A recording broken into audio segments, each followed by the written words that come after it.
Alors, tu l'as trouvé? Ouais, mais c'est bizarre. Comment ça? C'est comme s'il avait de la haine dans les yeux. Normal après ce qui s'est passé. Pourquoi il s'est passé quoi?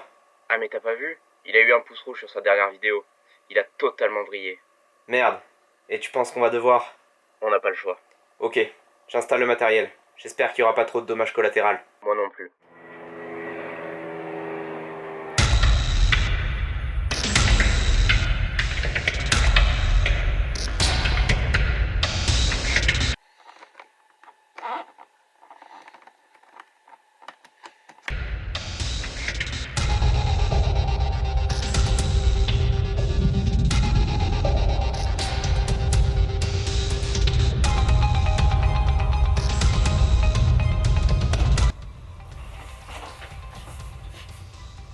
C'est quoi ça?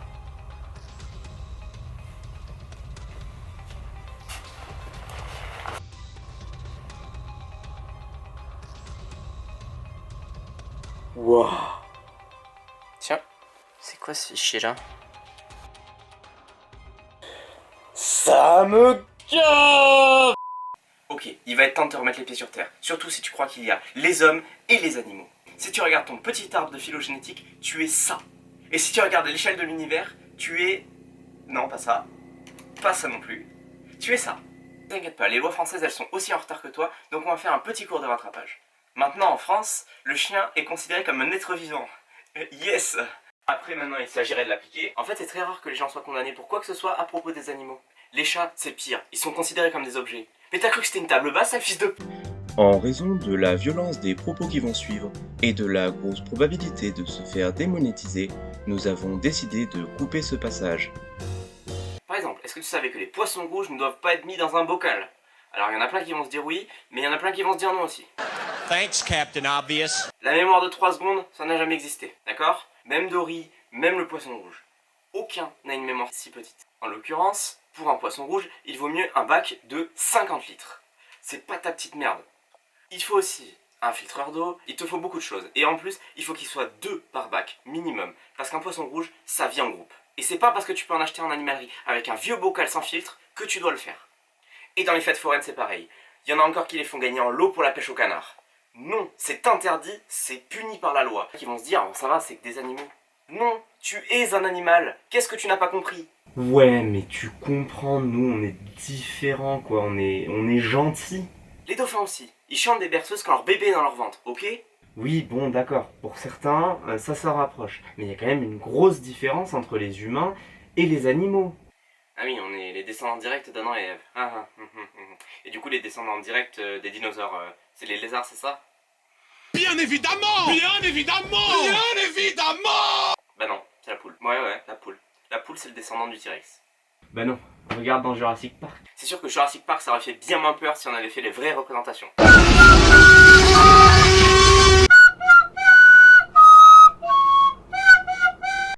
Oui, j'ai fait exprès, désolé pour vos oreilles. Maintenant, tout de suite, un petit peu d'ASMR. Wow mec, j'ai failli faire une crise cardiaque, sérieux. Regarde dans quel état tu l'as mis.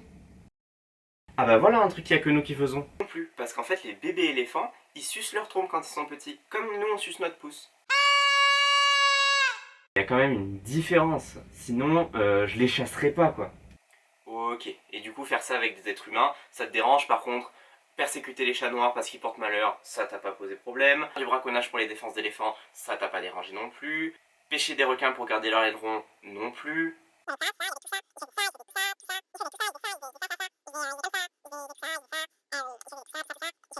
Écoute, on va passer à la suite. Ça te dérangerait de faire une partie de droit du silence avec toi-même? Bon, maintenant on va regarder une vidéo qui a été tournée le 5 juillet 2020.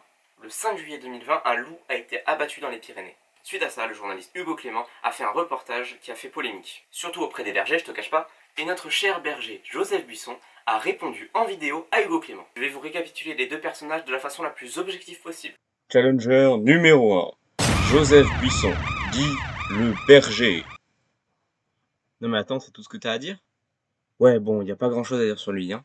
Challenger numéro 2. Hugo Clément, dit le journaliste. Écrivain de 2 livres et spécialiste des reportages carrément putaclic.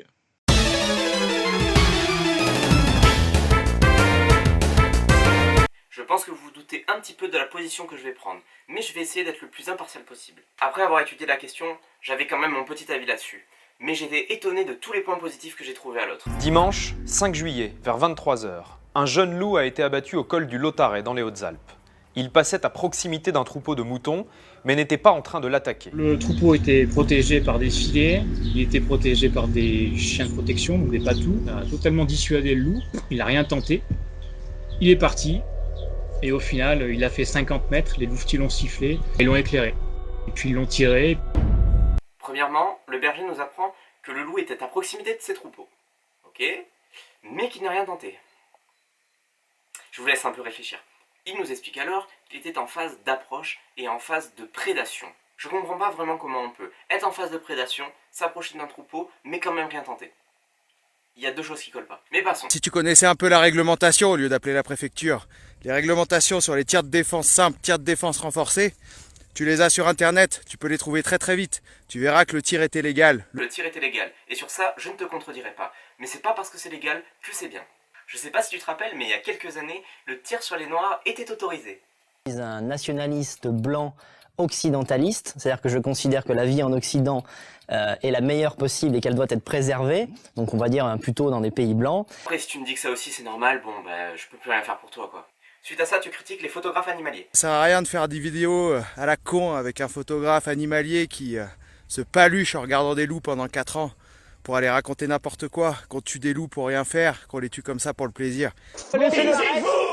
Tu dis par contre une chose essentielle, le tir n'était pas pour le plaisir. Et ça c'est une remarque importante. Ce n'est pas parce que le tir était légal que vous l'avez fait pour le plaisir. Et c'est deux choses bien distinctes. Petit message de service à Hugo Clément qui nous fait des reportages putaclic, qui se sert de sa carte de presse pour faire de la merde dans son petit bureau. Regarde Hugo, on n'a pas la même tronche ce matin en parlant du loup. On fait pas le même boulot. Effectivement, si on regarde du côté du berger, le fait qu'il y ait un loup en moins fait toujours un danger en moins pour son troupeau. Arrêtez de vous palucher avec les loups, bordel de Dieu. On protège nos troupeaux et c'est normal. C'est complètement normal.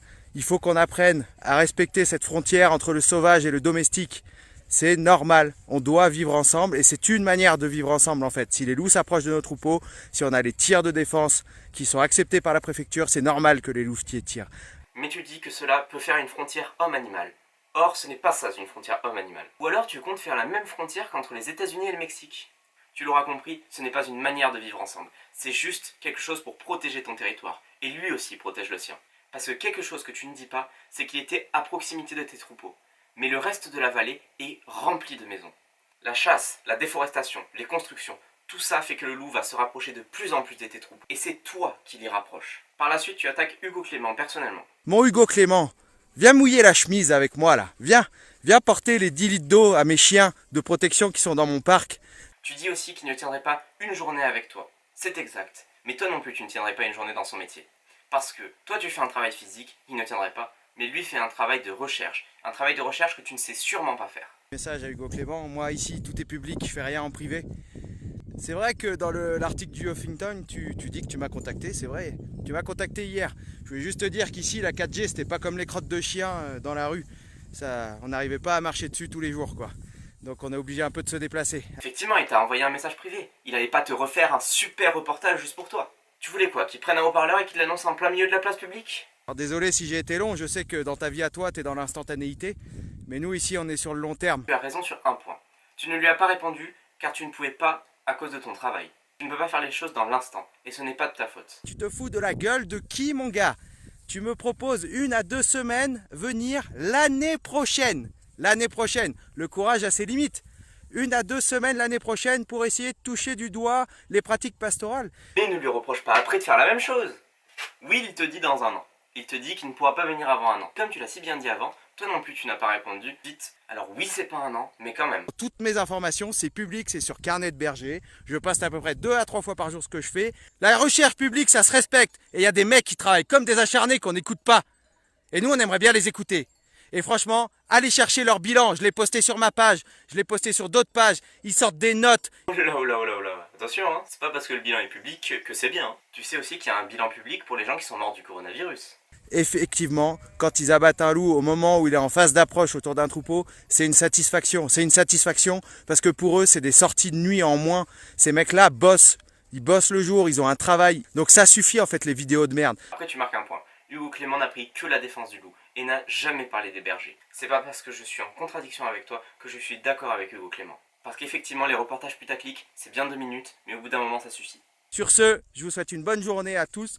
Et puis Hugo, je t'attends l'année prochaine, je te prends au mot. Bon, maintenant on va regarder ce que les gens en ont pensé.